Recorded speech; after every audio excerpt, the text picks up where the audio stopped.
이사야 61장은 구원의 아름다운 소식을 말씀하고 있습니다. 특별히 메시아의 도래와 그분의 사역 결과와 하나님의 백성들이 누리게 될 영광에 대해서 예언하고 있는 말씀입니다. 쉽게 얘기하면 메시아 예언이 바로 이사야 61장 말씀입니다. 이 땅에 장차 도래하실 메시아는 가난하고 억울한 자들을 신원하시며 마음이 상한 자들을 고쳐주시고 포로된 자들을 구원하실 분임을 밝히고 있습니다. 따라서 백성들은 안녕과 풍요를 누리게 되며 항상 하나님께 찬양을 돌리며 살게 될 것을 말씀하고 있습니다. 이 이사야의 예언의 말씀은 실제로 신약에서 성취되는 것을 볼 수 있습니다. 주 여호와의 영이 내게 내리셨으니 곧 성령님이 내게 임하셔서 어떻게 구원의 아름다운 소식을 전하게 하시는지 살펴보므로 큰 은혜가 임하는 복된 시간, 말씀 충만, 은혜 충만, 성령님으로 충만한 시간 되기를 원합니다. 주 여호와의 영이 내게 내리셨으니 가난한 자에게 아름다운 소식을 전하게 하려 하심이라고 말씀합니다. 1절 말씀을 다 같이 하나님 말씀 받겠습니다.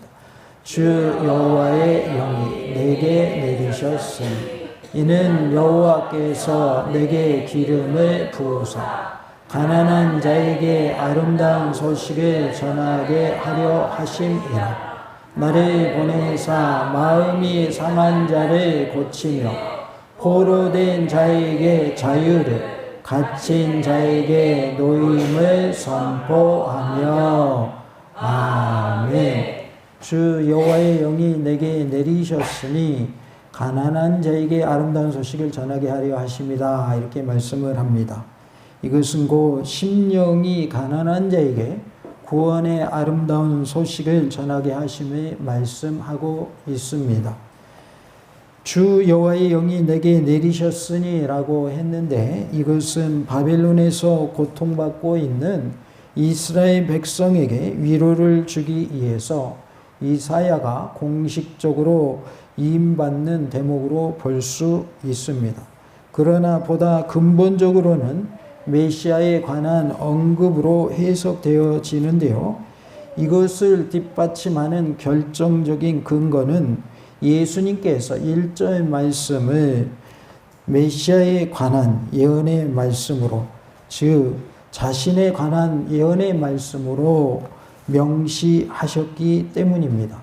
누가복음 4장 18절부터 21절 내용을 보면 주의 성령이 내게 임하셨으니 라고 하셨고 예수께서 그들에게 말씀하시되 이 글이 오늘 너희 귀에 응하였느니라 라고 말씀을 하고 있어요.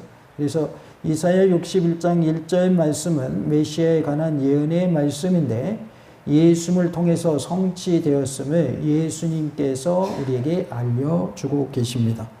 예수님께서 공생애를 처음 시작하신 순간에도 그 사역의 공적 인정을 위하여서 성령님이 임하신 바가 있습니다.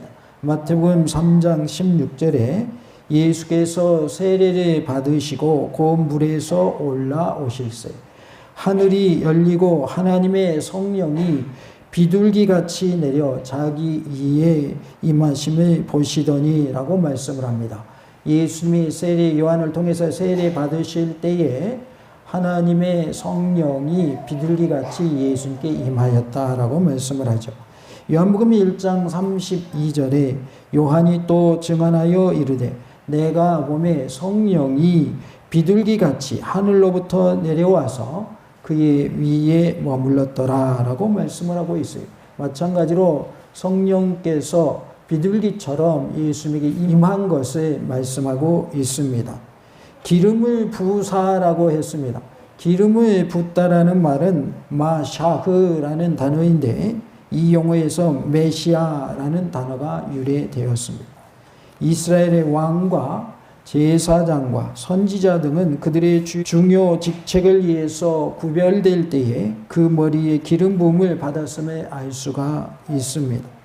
기름 부음은 이렇게 중요 직책을 구별하여 세울 때 있었던 것을 알 수 있습니다.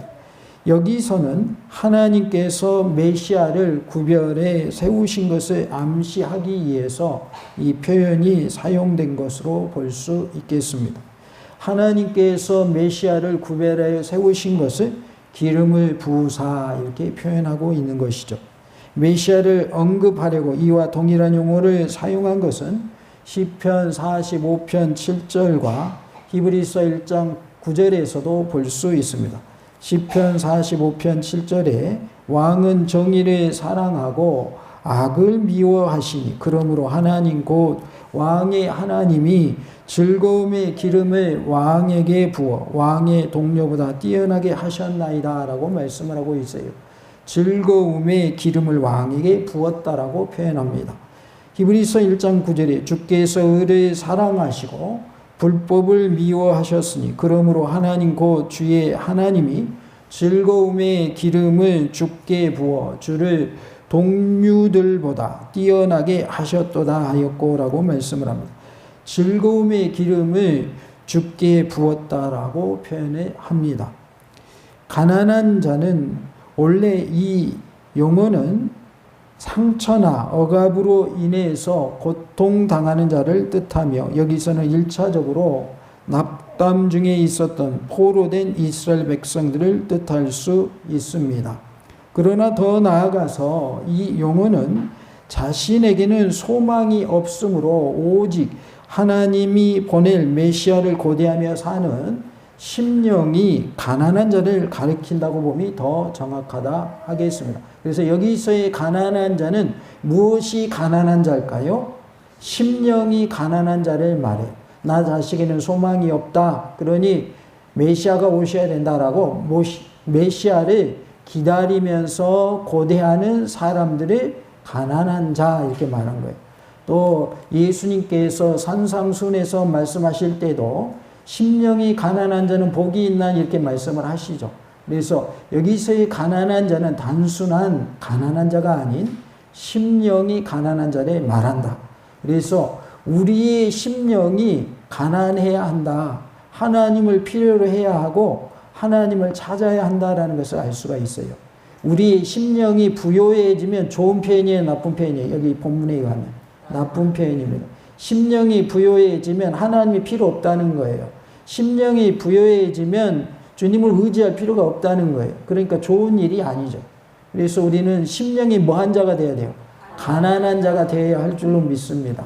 내 힘으로는 할 수 없습니다. 나에게는 소망이 없습니다. 내 모습을 보니 나를 신뢰할 수 없습니다. 주님만을 나는 신뢰합니다. 주님만을 바라봅니다. 주님이 나의 도움이 되시고 요새가 되시고 방패가 되시고 바위가 되시고 요새가 되시고 나의 힘이심을 믿습니다. 주님 도와주시옵소서. 이렇게 주님을 바라보는 자가 뭐한 자다? 심령이 가난한 자다 그 말이에요. 그래서 여기서의 가난한 자는 심령이 가난한 자로서 메시아를 고대하는 사람들을 말하고 있습니다. 이 말은 시편에서 개인적 재난에도 불구하고 여호와를 고대하였던 신실한 자들을 가리키는 용어로 종종 사용되었습니다. 시편 9편 12절과 18절에 피 흘림을 신문하시는 이가 그들을 기억하시며 가난한 자의 부르짖음을 잊지 아니하시도다. 궁핍한 자가 항상 잊어버림을 당하지 아니하며 가난한 자들이 영원히 실망하지 아니하리로다 라고 말씀을 합니다. 우리가 하나님을 찾고 또 신뢰하는 모습 가운데 주님의 도우심을 받고 승리하는 은혜가 있기를 원합니다. 예수님께서는 자신의 지혜를 의지함으로 말미암아 구약에 예언된 메시아이신 자신이 왔음에도 불구하고 알아보지 못한 마음이 교만한 자를 지혜롭고 슬기 있는 자라고 풍자하셨고 반대로 예수님을 알아본 자들을 어린 아이들이라고 부르셨는데 이 메시아를 알아본 자들이 바로 가난한 자들이다 그 말이에요. 그래서 우리는 메시아이신 예수님, 메시아를 우리는 그리스도라 또 이렇게 표현하는데 그리스도이신 예수님을 우리가 알아봐야 된다 그 말이에요. 우리 구원자로 오신 예수님을 알아보는 것이 은혜인 줄로 믿습니다. 예수님이 나의 구원자이심이 믿어지는 것이 은혜인 줄로 믿습니다.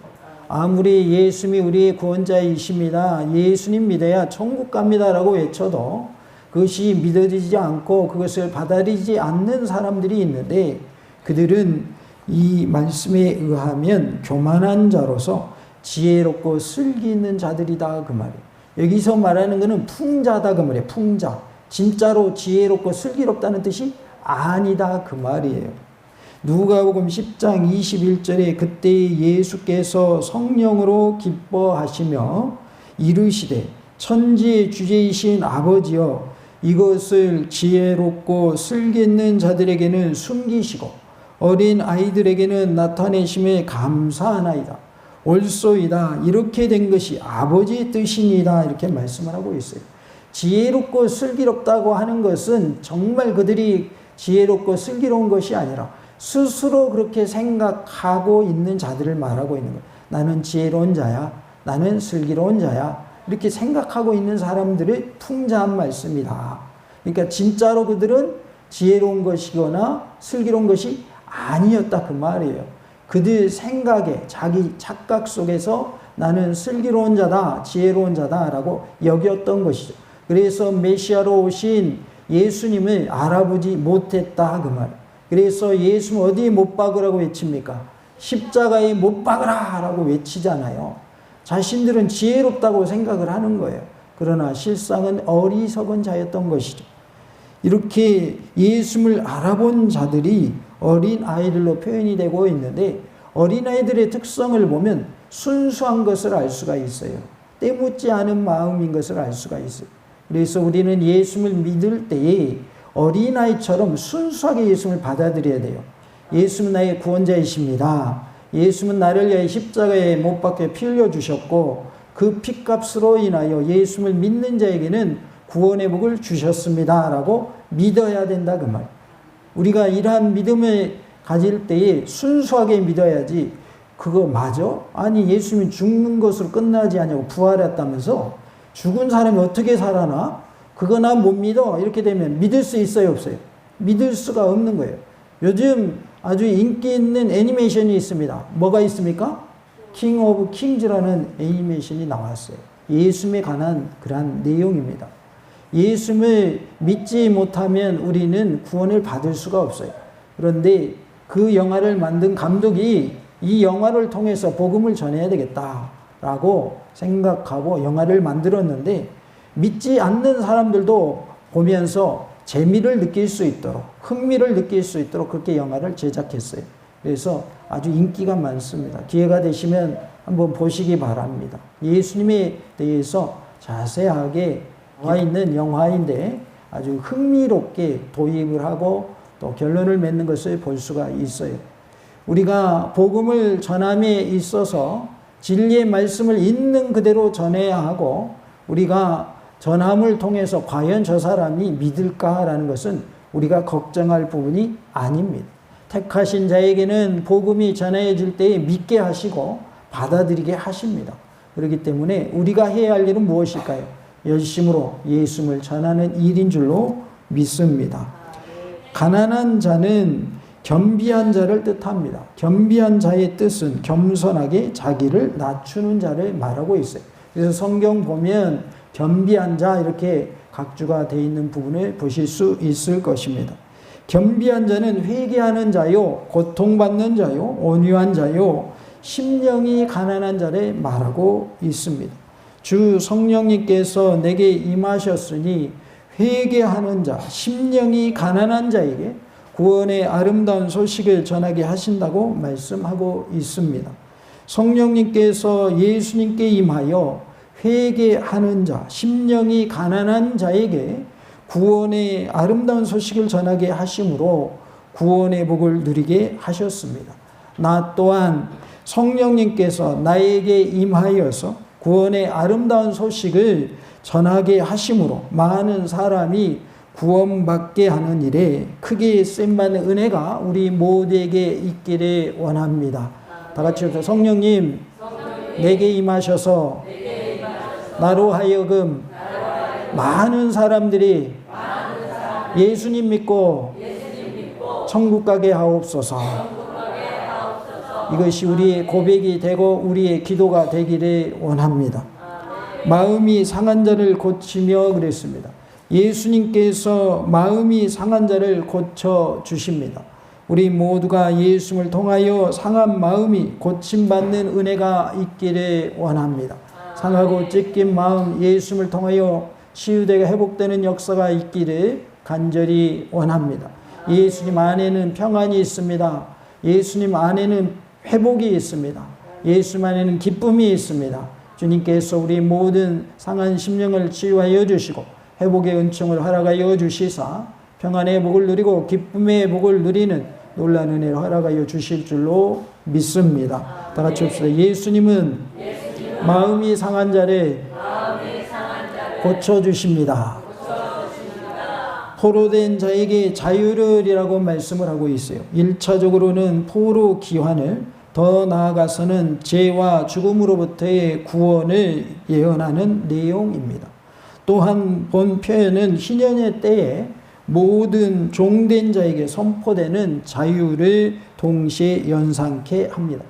레위기 25장 10절에 너희는 50년째 해를 거룩하게 하여 그 땅에 있는 모든 주민을 위하여 자유를 공포하라. 이 해는 너희에게 희년이니 너희는 각각 자기의 소유지로 돌아가며 각각 자기의 가족에게로 돌아갈지며 라고 말씀을 합니다. 그래서 희년의 때에 종들도 다 돌려보내고 땅도 본래 주인에게 돌려주고 이러한 일이 있었습니다.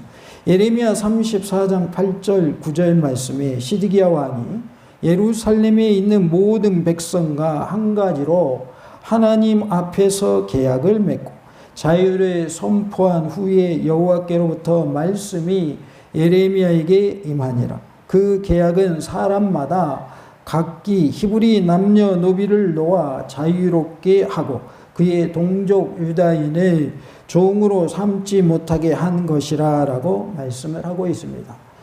자유를 선포하고 노비들을 풀어주라 라고 말씀하고 있고 동족을 노비로 삼지 말아라 라고 말씀을 하고 있습니다. 예수님은 죄와 죽음으로부터의 자유함을 허락하여 주셨습니다. 그래서 예수님은 우리 모든 죄와 모든 사망 권세로부터 자유케 하신 분이심을 믿으시기 바랍니다. 다 같이 합시다. 예수님은 죄와 죽음으로부터 자유케 하십니다. 예수님에게는 자유함이 있습니다. 진리를 알지니 진리가 너희를 자유롭게 하리라 라고 말씀을 하죠. 그리고 예수님이 내가 곧 길이요 진리요 생명이니 나로 말미암지 않고는 아버지께로 올 자가 없느니라 라고 말씀을 합니다. 예수님 안에는 뭐가 있다는 거예요? 자유가 있다 그 말이에요. 우리 모두가 예수 안에서 자유함을 얻되 죄로부터 자유함을 얻고 또 우리 모두가 사망으로부터도 자유함을 얻는 은혜가 있기를 원합니다. 목사님, 사망으로부터도 자유함을 얻는다고요? 그러면 안 죽나요? 우리 인간은 다 죽게 되어 있습니다. 그러면 여기서 사망으로부터의 해방, 사망으로부터의 자유는 무엇일까요? 지옥 형벌에 떨어지는 것으로부터의 자유함을 말하는 거예요. 그래서 진정한 사망은 뭐냐? 지옥불에 던져지는 것입니다. 우리는 아담의 원죄로 인하여 누구나 다 죽게 되어 있어요.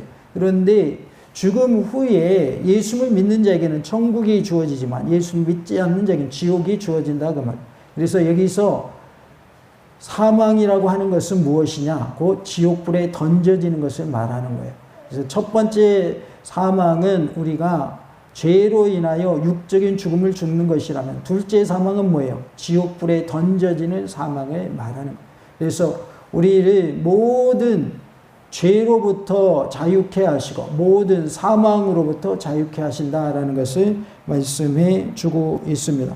우리 모두가 죄에서도 자유함을 얻고 사망으로부터도 자유함을 얻는 복된 삶이 되기를 원합니다.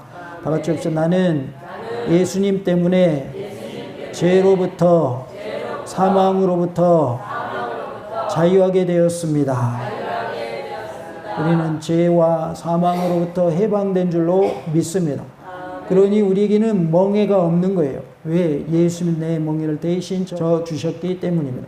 나를 사망으로부터 건져 주셨기 때문입니다. 우리 모두가 예수님 안에서 참 자유함을 누리는 삶이 되되 죄와 죽음으로부터 자유함을 누리는 복된 삶이 될 수 있기를 간절히 원합니다. 갇힌 자에게 노임을이라고 말씀을 합니다. 원문상으로는 갇힌 자의 감옥문을 여는 것을 뜻합니다. 여기서 여는 것이란 메시아의 도래와 연관지어 볼 때에 죄와 사망의 올무로부터의 해방을 말하고 있고, 또는 영적으로 어두웠던 자가 영의 눈을 뜨는 것을 가리키고 있습니다.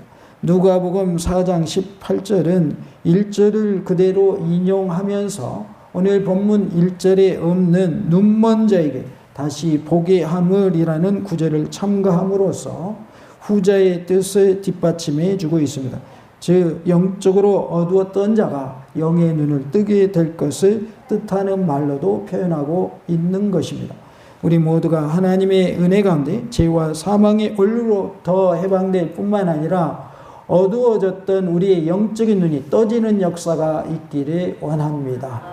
영적인 눈이 떠져야 되겠어요? 감겨져야 되겠어요? 떠져야 됩니다. 육적으로도 잠들면 그것도 문제지만 더 큰 문제가 있습니다. 영적으로 잠드는 거예요. 영적인 잠에서 깨어나야 할 줄로 믿습니다. 영적으로 잠들면 결국은 영적으로 뭐 하게 되는지 아십니까? 죽게 됩니다. 우리가 죽는 연습하려면 잠 많이 자면 됩니다. 왜요? 죽으면 영원히 자기 때문이죠. 그러니까 영적으로 잠든 사람들은 영적으로 뭐 할 가능성이 많은 거예요. 죽을 가능성이 많아요. 영적으로 나는 깨어 있습니까? 지금 죽어 있습니까? 아니면 영적으로 잠들어 있습니까? 아니면 영적으로 병들어 있습니까? 어떠한 상태입니까? 우리는 영적으로 깨어 있는 건강한 모습이 되기를 원합니다. 우리 모두가 영적으로 건강해서 치유함을 받아서 구원의 복을 누리고, 우리의 심령이 치유받아서 평안의 복을 누리고, 우리의 질병이 치유받고 온전히 회복되어서 강건의 복을 누리는 놀라운 은혜가 있기를 원합니다. 누가복음 4장 18절에 주의 성령이 내게 임하셨으니 이는 가난한 자에게 복음을 전하게 하시려고 내게 기름을 부으시고 나를 보내사 포로된 자에게 자유를, 눈먼 자에게 다시 보게 함을 전파하며 눌린 자를 자유롭게 하고 라고 말씀하고 있습니다. 우리는 예수님을 통하여 죄와 사망의 올무로부터 해방되고 영적으로 어두웠던 자가 영의 눈을 뜨는 역사가 일어나기를 원합니다. 예수님 안에는 자유함이 있습니다. 행복이 있습니다. 평안이 있습니다. 기쁨이 있습니다. 감사가 있습니다. 이러한 기쁨과 감사와 평안이 없다면, 자유함이 없다면 우리는 지금 예수님을 잘못 믿고 있는 겁니다. 예수님을 잘 믿고 계십니까? 평안이 있습니까? 기쁨이 있습니까? 감사가 있습니까? 자유함이 있습니까? 우리가 인생의 목적을 돈을 버는 것에 두면 안 됩니다. 하나님께 영광 돌리는 것을 우리 인생의 목적으로 삼아야 됩니다. 하나님을 영화롭게 하고 영원토록 하나님을 기뻐하는 자가 되어야 합니다. 이것이 인생의 목적이요 사람의 본분이다 그 말이에요. 하나님을 경외하고 그 말씀대로 지켜 행하는 것이 우리 사람의 본분입니다. 그러한데 돈 버는 것이 인생의 목적이 되어가지고 어떻게 하면 돈을 벌까 거기에만 몰두하고 있다면 과연 나의 영적 건강은 어떤 상태일까요? 병들어 있는 것일까요? 아니면 건강한 모습일까요? 우리는 무엇을 하든지 하나님의 영광을 위해서 살아야 됩니다. 우리가 말씀을 통해서도 우리가 나누겠지만은 결혼하든지 결혼하지 않든지 하나님의 영광을 위해서 결혼해야 되고 하나님의 영광을 위해서 결혼 안 해야 되는 거예요. 사도 바울은 결혼했어요? 안 했어요? 안 했죠. 하나님의 영광을 위해서 안 한 거예요. 베드로는 결혼했을까요? 안 했을까요? 결혼했어요. 하나님의 영광을 위해서 결혼한 거예요. 그래서 결혼하냐 안 하냐가 중요한 게 아니라 하나님의 영광을 위하여 하냐 안 하냐가 중요한 거예요. 결혼을 하더라도 하나님의 영광을 위해서 해야 되지, 내가 단순히 행복하게 살아야지 그래서 결혼하면 하나님의 영광을 위해서 결혼한 게 아니에요. 내가 홀로 살아야 되겠다. 나는 끝까지 나 혼자 살 거야. 결혼 안 할 거야. 근데 나는 결혼하면 귀찮아서 같이 못 살아. 나는 누구의 통제 못 받아. 누구 신경 못 써. 그래가지고 그냥 단순히 그 이유 때문에 결혼 안 하는 것이라면 그것이 하나님의 영광을 위한 것이 아니다 그 말이에요. 그래서 하는 것과 안 하는 것, 결혼을 하는 것과 안 하는 것의 그 기준이 하나님의 영광을 위해서 하는 것이 될 때의 의미가 있는 것이지, 하나님의 영광을 쏙 빼놓고 나만을 위한 것이 되어서 결혼도 하고 결혼도 안 하고 이걸 선택한다면 의미가 없다 그 말이에요. 먹든지 마시든지 무엇을 하든지 다 하나님의 무엇을 위하여 하라고요? 영광을 위하여 하라라고 말씀하고 있어요. 우리 모두가 하나님의 영광을 높이 드러내는 복된 삶이 될 수 있기를 원합니다. 주 여호와의 영이 내게 내리셨으니 심령이 가난한 자에게 구원의 아름다운 소식을 전하게 하신다라고 말씀하고 있습니다. 우리 모두가 하나님의 은혜 가운데 성령님께서 내게 임하심으로 인하여서 내가 심령이 가난한 자에게 복음을 전함으로 인하여서 많은 이들이 주님 품으로 돌이키고 전국 백성 되어지는 놀라운 은혜가 있기를 간절히 원합니다. 할렐루야!